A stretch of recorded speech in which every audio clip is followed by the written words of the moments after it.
Good afternoon, everyone. I'm Margaret Donahoe with the Minnesota Transportation Alliance. Thank you all so much for joining us today. Um, we do have both a chat box and a Q&A box, so please feel free to put any comments, questions, issues that you're having in there, and we will be sure to be checking that throughout the webinar. So today we're really pleased to have the great opportunity to talk about how new money is going to be spent on transportation. That's always a fun thing to be able to talk about is getting new money and how it's going to be spent and distributed and the kinds of projects that will be built. So today we're going to focus on a couple of areas in terms of that. As you all know, I'm sure, the state passed a major capital bonding bill in October, and that bonding bill provided over $700 million in bonds for transportation of various modes. A lot of that was earmarked for specific projects, but some of it was kind of pooled into different programs. And so, of course, the big question then becomes, well, how will that money that wasn't earmarked be spent? So that's a lot of what Brian will be talking about. Just to give you kind of a rough overview reminder, there was $30 million for local bridges that was not designated for specific projects, along with another $52 million for the Kellogg 3rd Street Bridge in St. Paul. For local roads, there's $75 million that was provided that MnDOT has an open solicitation for. So you still have time. You still have a couple weeks to submit a project for that funding. And then there were a lot of earmarks with that as well, adding up to over $170 million for that program.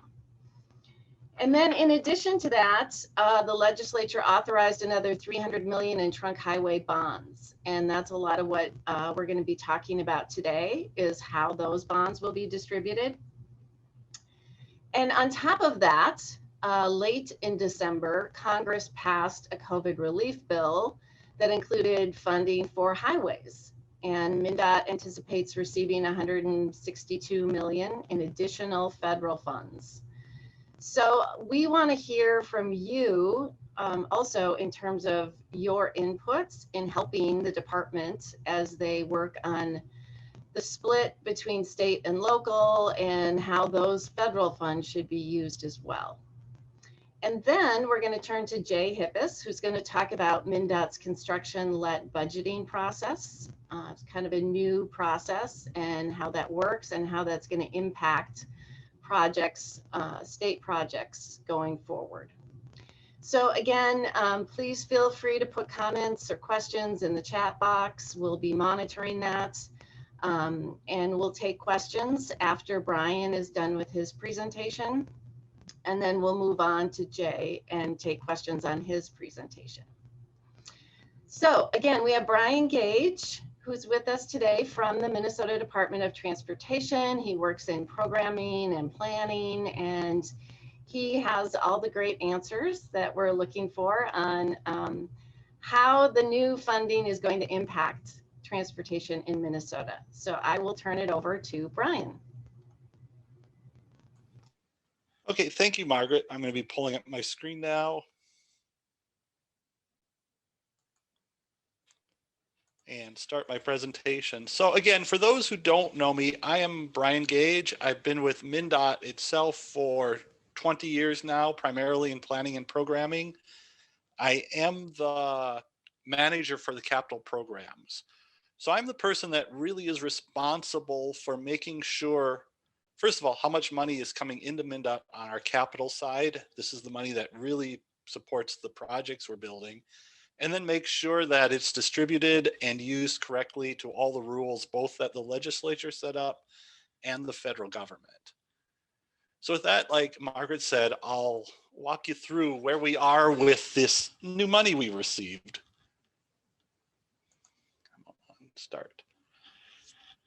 So again, we'll start off again primarily on highway and bridge funding. This picture right here is the current layout they're looking at for our Highway 10 project in Ramsey, the city of Ramsey in Anoka County, often referred to as the Ramsey Gateway project. So we will touch on this one as we walk through here because this is one of the projects that we are getting money for in various means. So again, I'll start with the money that's coming to MnDOT, the trunk highway bonds. Again, this was about $300 million that was provided in October, of which 58 million was going towards facilities, 110 million for rail grade separations, 23 million for flood repair, 84 million in state road construction, which was pretty much kind of that broader area with not being earmarked towards anything, and then 25 million for project development. When it comes to the facilities, pretty much you can see here on the list, it was pretty much directed to facilities, both new facilities, both in the metro area and in greater Minnesota. And it was pretty specific when it was called out. So again, you can kind of see it here, the 58 million for those facilities.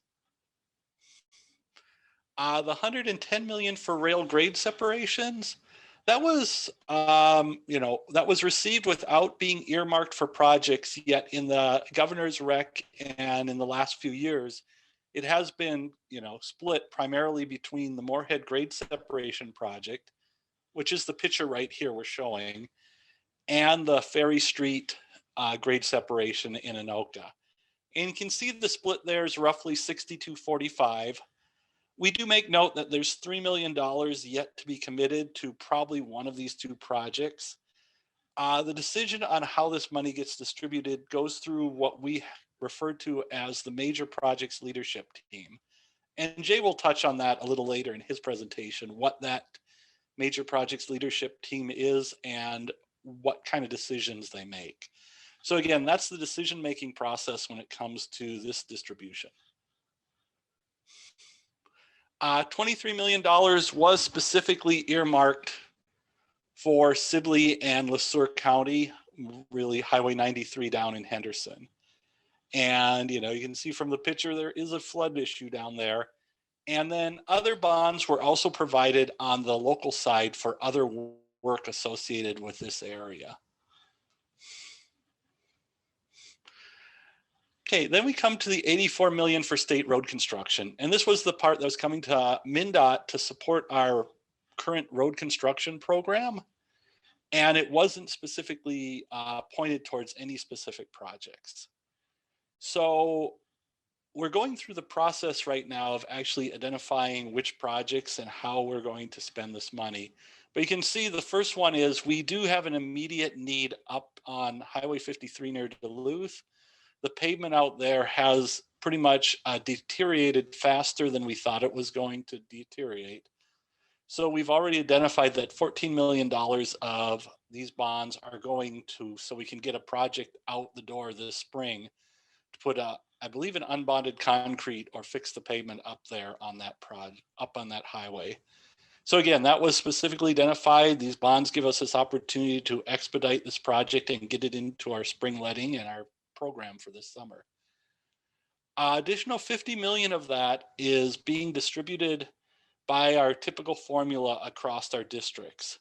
So we have this formula that distributes it based on performance need, miles of road, traffic, things like that. So this 50 million will be distributed for the districts to maintain and accelerate projects within their program. So what this means is we recognize that the districts within their 4-year STIP they're working on now, some of the projects have gaps in it, that funding gaps. The scope came in higher. We've done, more public outreach, public engagement, and realizing that we have some funding gaps in these projects. So this 50 million will cover some of those funding gaps in those projects. And the remaining of it is for the districts to start adding projects to their program. And these are primarily projects that we think we were going to do during our planning process, because we always look out there, in our long range 10-year planning process, assuming that we're always getting money at an additional rate.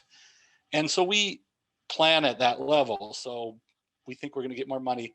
But then when we hit reality, we always go from that year 5 of our planning process down to year 4 of our program. And of course, we have to hold our program flat to the money we think we have. So there's always this gap where we go, we think we're going to do this much, but when it comes to reality, we're down here at a lower amount. So we know we want to do these projects. They're in our program. They affect our performance. So this 50 million allows us to bring those projects that were out there in our planning period into our program.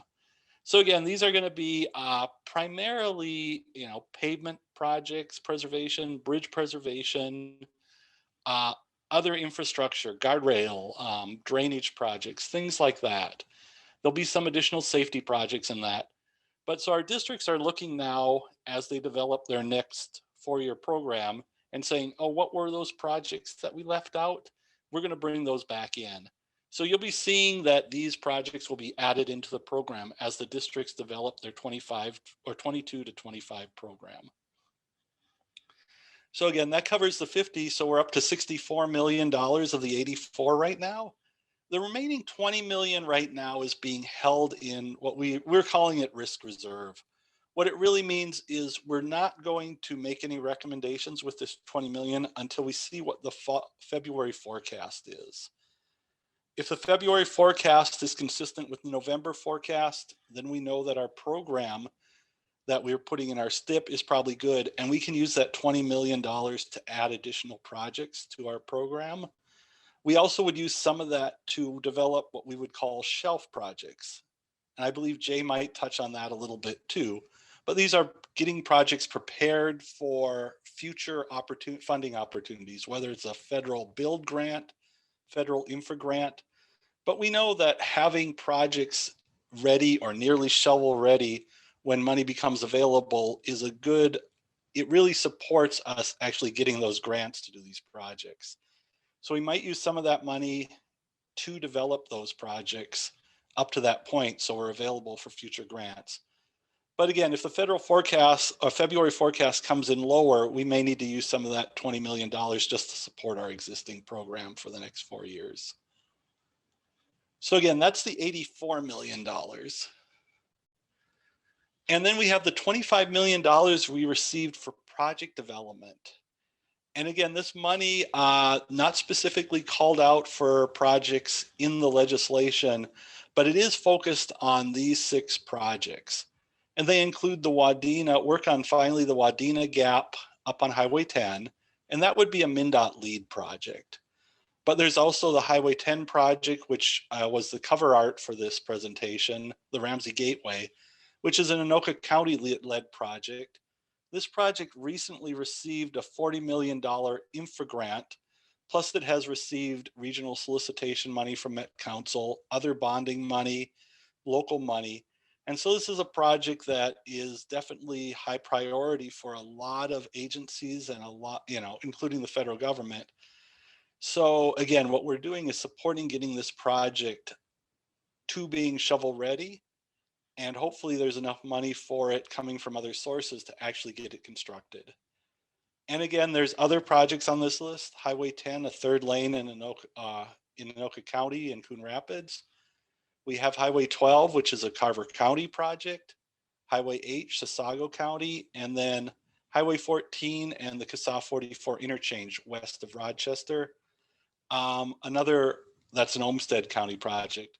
But some of these projects also received other bonding money to help support the development of these projects, as well as money to help the construction for it.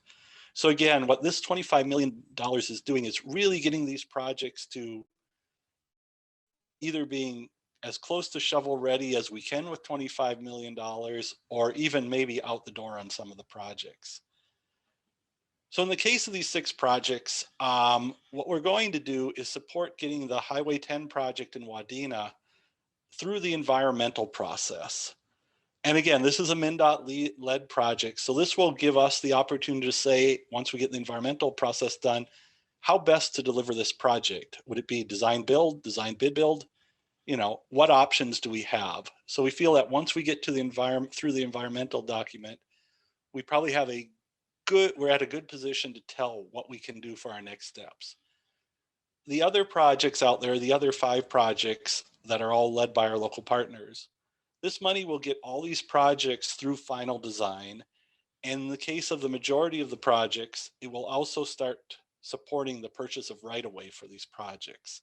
So again, it's getting us to that one step closer to being ready to actually, if we get construction money for these projects, to actually get them out on construction.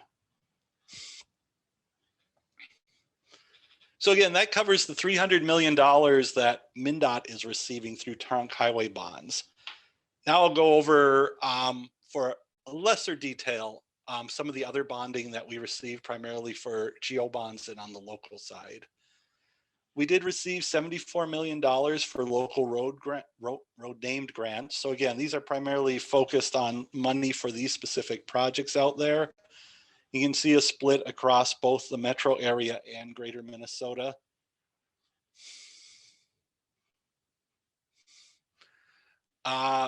As Margaret said, we did receive $82 million for local bridge replacement program, of which $52 million was really, the majority of it is really focused on the St. Paul's Kellogg Bridge, the one that goes over 94 and climbs the hill up towards Dayton's Bluff.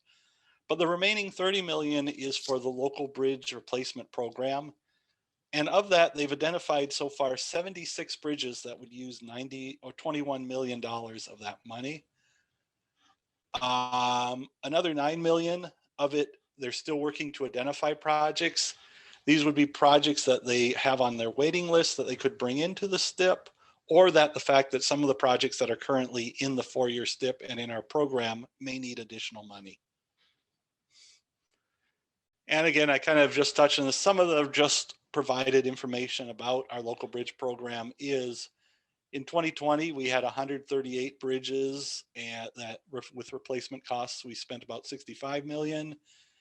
In 21, 61 bridges with $30 million. And then of course, these new bonds right now, as I mentioned, we're looking at least 76 bridges, knowing that we would still have 9 million available for additional bridges. And then that kind of comes from a large pool of bridges based on the summary documents that show that we have close to 300 bridges and close to $300 million of needs for those bridges. So again, we're taking care of this in increments, but we're kind of, in mixes of, 10% at a time. And so and I know Margaret said that she also included this with the announcement, is the bridges. But here's kind of a slide that just shows all those 76 bridges that are currently being funded with the $21 million. So I just included that slide in there. And then on top of that, part of that overall large bonding program is 21 million that we refer to as mixed trunk highway and local corridors. So this is bonding that goes to corridors that are either a MnDOT highway or a MnDOT local combination. And you can see we're doing flood mitigation both in Albert Lee, and there's that money I mentioned for Henderson. This is additional money to help Henderson. We have a project, the Highway 36, Manning Avenue, CASA 15 interchange over near Stillwater. And then we show the Chisago County project and the Olmsted County project. And again, these are 2 that we are also putting part of that $25 million down for developing these projects, because again, they're also getting bonds through this process, both to support the local agencies' development and then also potentially to support the construction of these projects.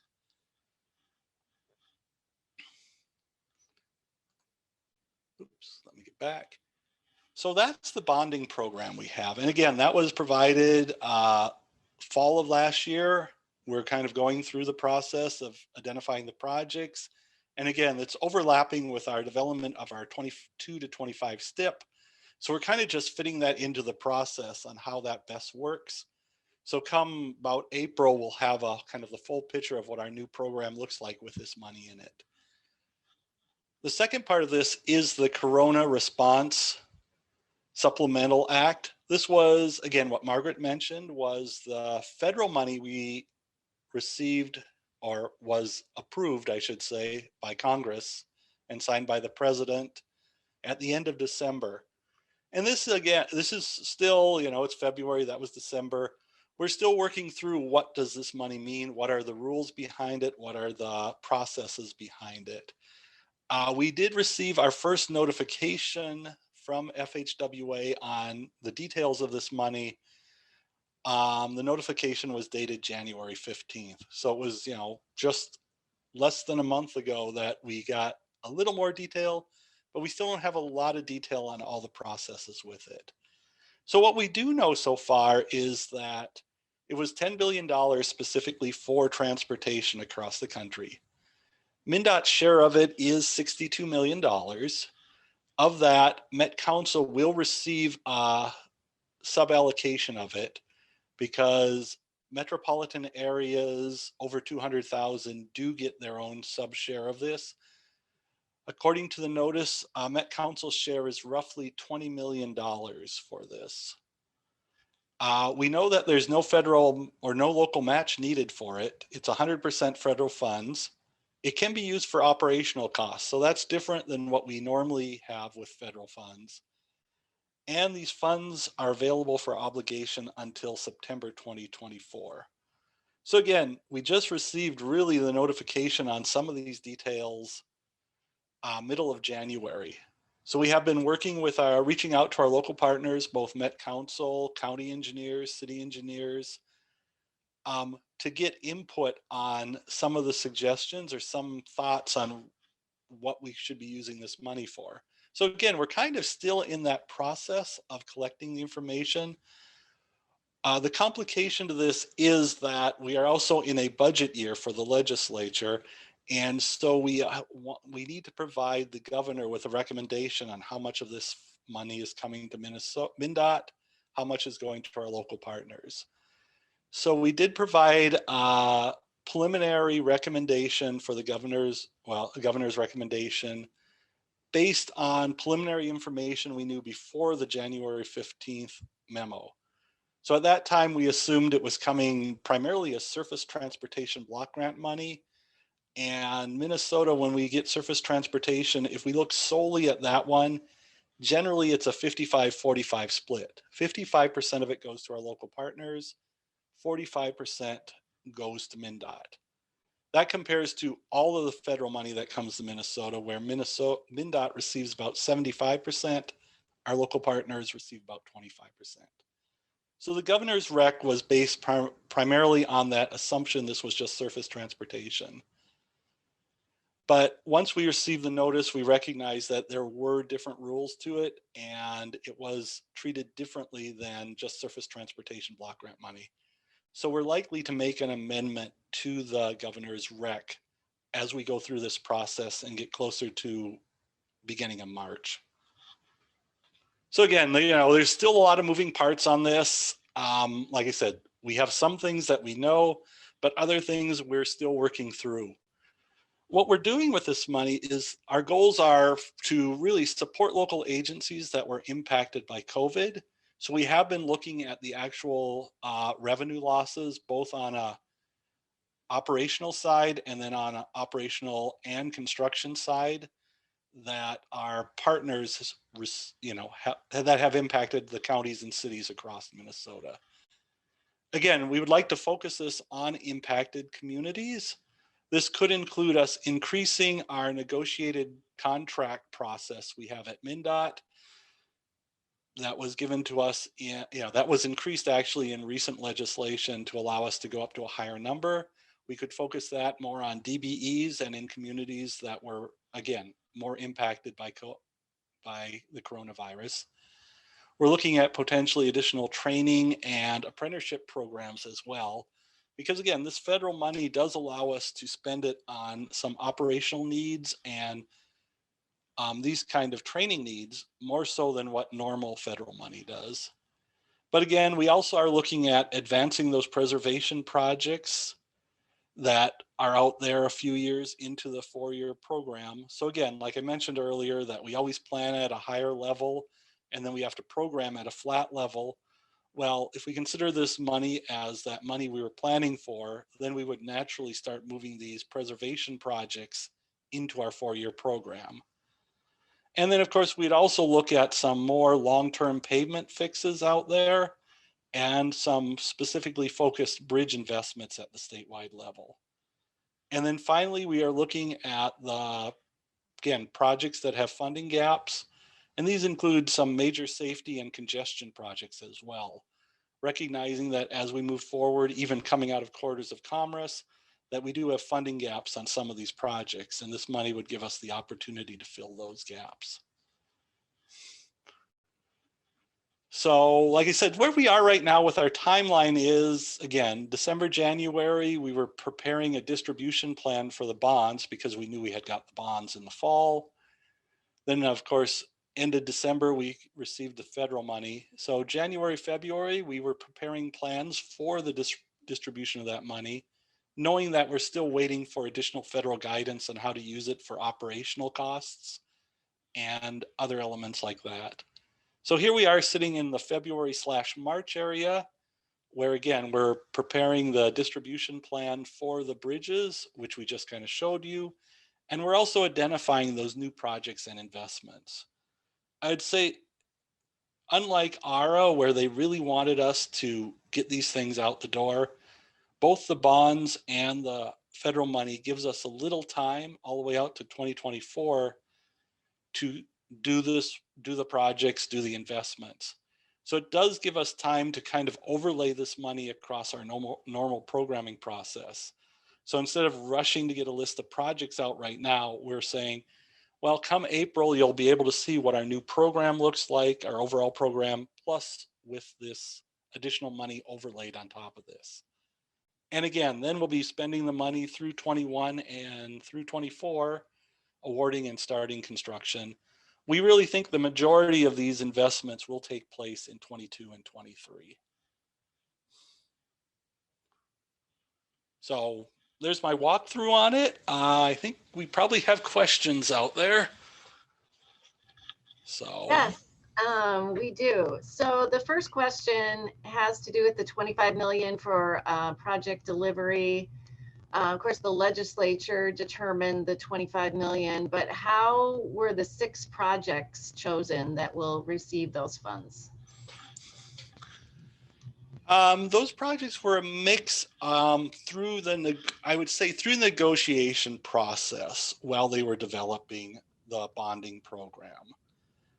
They were identified as some critical projects that were important to our local partners, that other money had already been identified through other bonding processes for them.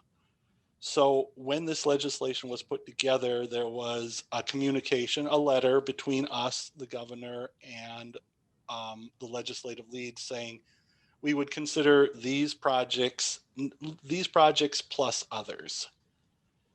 And so we wanted to go, and I should say that's what was said. It was pretty much not limited to these projects, but these 6 projects. So once we started looking at it, we go, well, we know these projects already have some money on them. They're moving forward. The Ramsey Gateway project has the infra grant on it. So we wanted to make sure we were getting these projects forward. So we did this, but then we also, as I touched on, we identified potentially up to $7 million more of money that we would develop shelf projects on. So this is kind of the pilot for our shelf project program, saying, okay, if we can figure out how to do these projects, then MnDOT can develop its own list of priority projects through a selection process to start developing. So when the next round of money comes, we'll have that available. Okay, great. Yep. And then from Senator Ann Johnson Stewart, how much of the 162 billion in COVID money goes to the Met Council?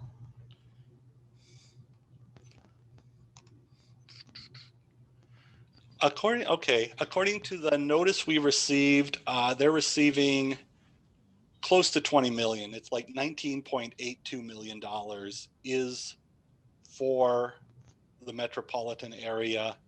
The remaining 142 million is for anywhere in the state. Okay, great. And so do you have any idea of what the recommendation might be on the federal funds if it's not 55-45? Like, have there been other options talked about? We are looking at other options. We're pulling in, as we go through, we're pulling in other data.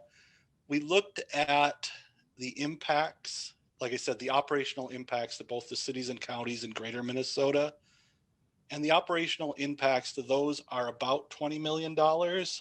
And the operational impacts to the cities and counties in the metro area are sitting about $8 million. So one of the proposals we're looking at is, Met Council is guaranteed $20 million.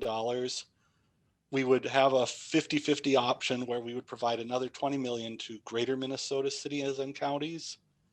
And then MnDOT would keep the rest of it for managing our program as well and some of the investments we'd like to do. And so if we did that, we would have 20 million for Met Council, 20 million for greater Minnesota local, and then MnDOT would split the remaining 122 million, roughly 60 million metro area, 60 million greater Minnesota. And then if you look at that split, then it's about 75-25, 75% MnDOT, 25% local partners. And that aligns with how federal money is generally distributed by 75% MnDOT, 25% local partners.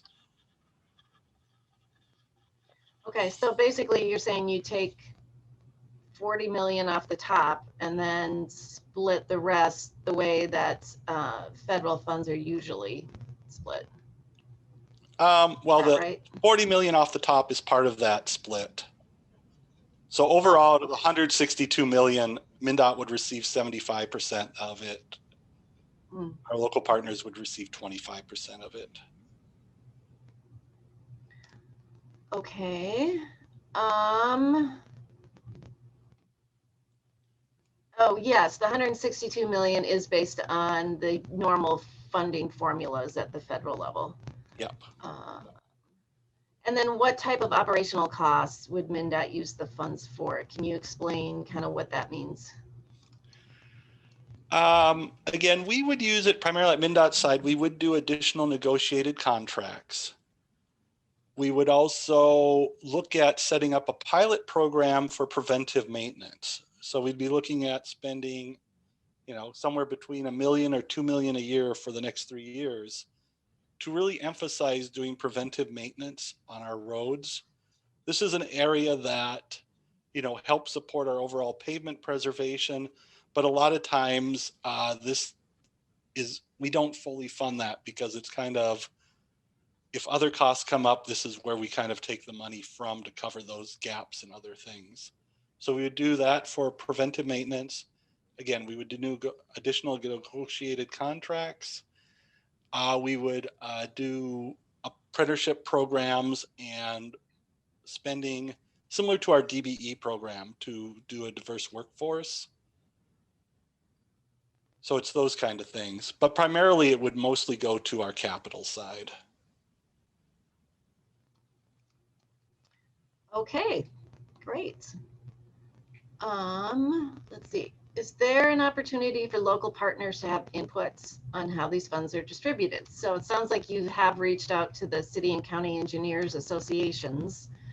Can people send you letters or comments or emails, or are there other ways for folks to weigh in? Yeah, again, ideally we're working through the cities and counties, but if they want to send them directly, we can incorporate that. Again, we're looking at, again, we've been meeting with the metro area this week. Next week, we're meeting with greater Minnesota cities, counties. So we're in a position for receiving comments. Okay. Of the MnDOT funding, are you looking at a split between bid build and design build? Probably on the trunk highway bonds. I would say yes. Again, I think it's early in where we are because we're still bringing the projects into the programs. But I think we have some very large projects out there with gaps that we are looking at. Some will be design build, design bid build, and maybe even CMGC on some of them. So I think it's early to say that, but the funds will support some large projects, and normally we will go through a process to decide what's the most efficient way to deliver those projects. Okay. That's very helpful. I guess one question I would have, has the department looked at the corridors of commerce list or previous projects as a starting point, or is it just kind of starting from scratch? Those projects are in our program, and again, we do recognize that some of those projects do have funding gaps on them. So we would be using, currently some of these funds to support those gaps in those projects to make sure we deliver those on time in the window we have. I think on the other side, where we talk about spending money for the future, developing shelf projects, I think we would naturally look at like something like the Corridors of Commerce list, or a similar process like our Greater Minnesota mobility reliability study we did, to say where are our needs, and maybe those, and then prioritize which of those projects we should start developing. Okay.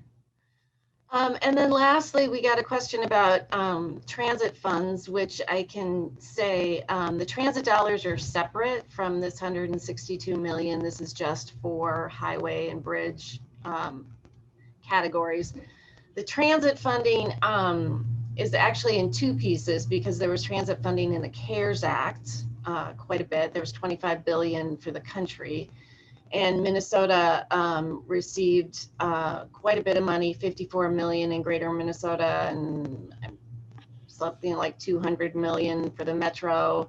And then in the second round, this Coronavirus Response and Relief Act, there was another 14 billion for transit in Greater Minnesota and 185 million for transit in the metro area. So that's separate money, and it is keeping the transit systems going, basically, since they have lost so much in fare box and other revenue sources. So the question is, with transit, is sort of how long until the federal funds run out, and then what happens. But my understanding from Met Council is that the federal funds will provide enough money for them to operate through the next biennium. And in Greater Minnesota, not sure exactly how long until the federal funds run out, but probably sometime in 2022. So that is a separate discussion, and that's something that we can get some more information if people are interested in that. Okay, so thank you everybody for a great conversation. We're gonna switch gears now and move to Jay. But again, feel free to put your questions and comments in the box, and we will take those when he's done with his presentation. Great, thanks, Margaret. I'm bringing up my PowerPoint right now. Can you see it? All right, great, thank you. Good afternoon. My name is Jay Hippis, and I'm the Assistant Commissioner of Operations for MnDOT. So operations is basically after the dollars come into Brian's office, he distributes those out to all the districts across the state, and then the operations group is responsible for designing those projects, building those projects, and maintaining those projects. So we have about 3,800 employees in the operations division, and we're kind of the eyes and the ears that are out there on the ground. So today I'm going to talk about construction budget process. Two main things is some tweaks that we're doing, just how we actually set construction budgets on projects. And then looking ahead, as Brian kind of talked about, on how can we give us some better assurances when these shelf projects are being developed, when additional money comes in, that we have a higher confidence in the number that we're putting forward for funding is really going to be reflected in what that final cost of the project is going to be. So I'll kind of walk through a couple of the steps. So are budgets new to MnDOT? No, they're not new to MnDOT. We have a budget throughout the whole entire agency as stewards of the taxpayer dollars. We know one example is we have a fiscally constrained STIP program, which is all of our projects out for the next 4 years. What we're really looking at doing is looking at the process to set, track, and adjust those project budgets to make sure we're a little more accurate on all of our projects. So to talk about project budgets, there's kind of three main pieces that we're looking at. One is the budget itself. And we're looking at the budget is that approved target where we want that cost to come in at.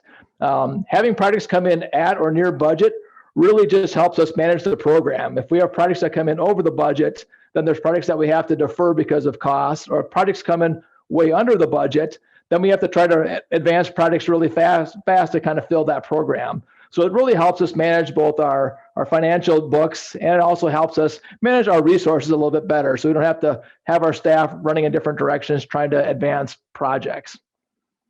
Then the next piece is the estimate. We always say, this is what we think the cost is at any point in time in the project. And those estimates, as you'll see through a couple of examples, they do vary based on where we're at in developing those projects. And the third piece of this puzzle we say is actually the amount of funding available. And you may say, well, isn't that the same thing as a budget? And hopefully a lot of times they do align, but I'll give you a few examples where maybe they don't. So I apologize for some of the graphics. I always joke that my artistic skills have not advanced much since the first grade. So these are a little bit of a basic diagram, but the brown line is kind of that current estimate. And ideally, we want the budget and the estimate and the funding to realign throughout that whole entire life of the project. So this particular example, they're trending pretty close halfway through the project. Maybe something happens where the scope needs to be increased or inflation is realized. And as that cost estimate goes up, we're able to adjust the budget of the project and able to get some additional funding to kind of close that gap. So this is kind of the ideal scenario. But there are times where they're not all going to line up. In this particular example, we started out kind of all baseline, everything was good. That project maybe had some increased costs, maybe it's inflation, maybe it's some risks that were realized. And that project manager worked pretty hard to bring that cost back down, but he couldn't get it all the way back down to the original budget. So we had to do a justification where we modified that budget, got some additional funding. But then as you get about 3/4 of the way through the project, you see that green line kind of drops off. And maybe something happened in the program where another project, the cost went up. When the costs go up on another project, sometimes we have to defer a project. So in this particular example, we still had a budget, we still had an estimate, but we actually had no funding in the end. The funding kind of had to get moved on to another project. So they aren't always going to line up. And this is kind of a common thing that we have where we kind of have an estimate that's kind of riding pretty consistent. And we have what we think we want to spend on the project, that budget, but sometimes we have a known funding gap. And sometimes we just have to wait for more money to come in to kind of fill that grant and to fill that gap. And maybe in this case, it's a grant that we get. So you'll see these numbers sometimes variations throughout the whole entire project life. So when do we actually set these budgets? So our CHIP is kind of our 10-year program. And as we're starting to enter into our STIP, our 4-year funded program, we go through a scoping process where we do a deeper dive in most projects and determine what do we actually want to do on those projects and what are some of the needs. So we're looking at, once we get done with scoping, we set a construction budget, and that number then kind of aligns with the STIP amount that we have in the program. Now that may change throughout the life of that project, and I'll tell you why, give you some examples of some of those scope adjustments. But ideally, we'd like to have that letting 3 or 4 years later really match that initial construction budget. That's our goal, but we may have to do some budget adjustments along the way. So how are these budgets set? So we've broken these up into 3 major tiers. The first one we call our level 1 projects.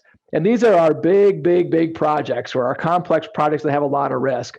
And they do have a statewide impact, because if one of these projects, the costs go significantly up, sometimes it requires us to balance the program across the whole entire state. So these projects get really scrutinized. We go through a very thorough cost analysis. We go through a very thorough risk register. And we do some Monte Carlo simulations and trying to get at where we think that appropriate budget for that project will be. How these budgets are set is the districts actually work on the cost estimates and the risk registers, and then they come and they meet with what's called our major project leadership team. And this is a new group that's out there, and their main goal is to make sure that we can keep these big projects on time and on budget. So they're there to help the districts clear the path on any obstacles that may be in the way, and provide that guidance on how to stay within budget and deliver those projects on time. So they're the group that's responsible for setting the budget, and then any required adjustments will come back to that major project leadership team to justify an increase or decrease in those budget costs. Then we have what's called level 2 and level 3 projects. So our level 2 project is kind of more of our moderate projects. I would kind of say maybe an urban reconstruction project, or some of our bigger preservation projects may fall inside this category. In those cases, there's still a risk analysis that's done, and the project manager recommends a budget to the local district engineer, who then monitors and tracks that budget. And then the third one is our level 3 projects. These are our lower cost projects. MnDOT lets about 200 jobs a year. So we have contracts that range anywhere from $10,000 to hundreds of millions of dollars. So these are the lower cost projects. And there, that project manager will recommend a budget to the assistant district engineer, who will approve all those changes. So there are some challenges with budgets. I talked about earlier, ideally we want that budget from day one to kind of match that LET budget 4 years later. But there's a lot of risk that occurs inside there. This is just an example of highway inflation. You can see how these numbers bounce around from year to year to year. So on average, if you smooth out this curve, it's about 4 to 5%. But we could have years where we have spikes inside those inflation. We may need to go back and look at that whole entire program and say, yep, we set all these budgets, but because of inflation, they're all going to get a 3% or 5% increase.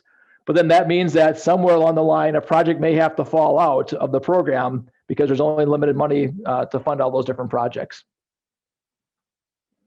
There are also reasons why those budgets will change. I kind of highlighted risk and discovery.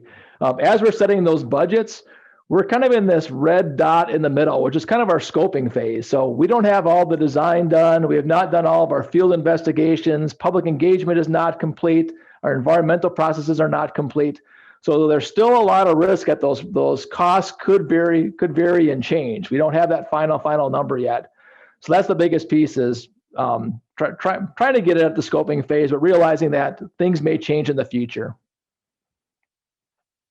So what happens when we have to change the budgets? If a project manager comes to a district engineer, or comes to the major project leadership team, they're going to say, I have an estimate and I have my budget, and I'm looking at what the needs of the project are. I can't get my estimate down to meet the budget. So basically we have two options at MnDOT. One is to increase that budget and say, yep, we're going to now say your budget goes from 1 million to 1.1 million. Or other option is we have to modify the scope. What are we going to take out of that project to bring it back down inside of budget? And what we're doing a little more formally now with the budget setting process is that trade-off analysis. So if I decide to increase the budget on project A, what does that do to project B that where the money is going to come from? And how does that impact our performance metrics? And why is it better to increase the budget on this project and defer that other project? Or if we look at the same thing with modifying scope, if we're going to modify the scope on this project, is it better to get a little bit more money and complete it and be more efficient and defer a project? Or is it better to reduce that scope? So doing more of that trade-off analysis is what we're looking at with the formal budget setting process. Then the biggest thing we have are our program projects, and that's kind of that CHIP STIP process that I talked about earlier. So the process works very, very, very well for that process. We have our CHIP, we go through our scoping, we set our budgets, we go through the STIP, and then we end up letting the project in the end.